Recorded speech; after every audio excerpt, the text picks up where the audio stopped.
ನನ್ನ ಆತ್ಮೀಯ ರೈತ ಬಾಂಧವರೇ ಹಾಗೂ ತಾಯಂದಿರೇ, ಭಾರತೀಯ ಕಿಸಾನ ಸಂಘ ವತಿಯಿಂದ ಇವತ್ತಿಲ್ಲಿ ಹೋರಾಟ ನಡೆಯಕತ್ತೈತಿ ನಿರಂತರವಾಗಿ 8ನೇ ದಿವಸ. ಇದಕ್ಕೆ ನಾವು ಪ್ರಾಂತದವರು, ಭಾರತೀಯ ಕಿಸಾನ್ ಸಂಘದ ಪ್ರಾಂತದವರು ಮತ್ತು ಪ್ರದೇಶದವರು ಇದಕ್ಕೆ ನಾವು ಬೆಂಬಲ ಕೊಟ್ಟೇವಿ.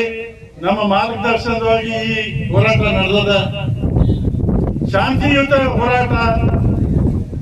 ನಾವು ಕೊನೆ ತನಕನೂ ಈ ಹೋರಾಟ ನಾವು ಸಕ್ಸಸ್ ಆಗೋ ತನಕನೂ ಇದನ್ನ ಮಾಡ್ತೇವೆ ಅನ್ನುವಂತ ಭರವಸೆ ಕೊಡ್ತೇವೆ.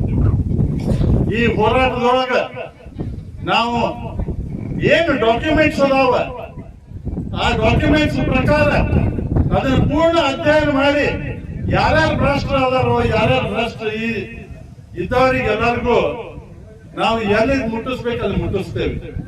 ಇದೇ ಹೇಳ್ತೇನೆ. ಆತ್ಮೀಯರೇ, ನಿಮಗೊಂದು ಮಾತು ತಿಳಿಸಕ್ ಹೇಳ್ತೇನೆ, ನಾನು ತಿಳಿಸ್ಬೇಕಂತ ಅಂತೇನಿ. ನಮ್ಮ ಸರ್ಕಾರ ಹೆಂಗೈತೆ ಅನ್ನೋದು ಒಂದು ಉದಾಹರಣೆ. ಒಬ್ಬ ರೈತ ಪೇಟೆಗೆ ಹೋದಂತ, ಪೇಟೆಗೆ ಹೋಗಿ ಒಂದು ದೊಡ್ಡ ಒಂದು ಆಕಾರದ ಒಂದು ಎಂಬತ್ತು ತಗೊಂಡು ಬಂದಂತ ಮಾರಾಮ್ ಹೇಳಿದಂತ ಇದು 10 ಲೀಟರ್ ಹೇಳ್ತಕ್ಕ ಒಂದು ದಿವಸಕ್ಕಂತ.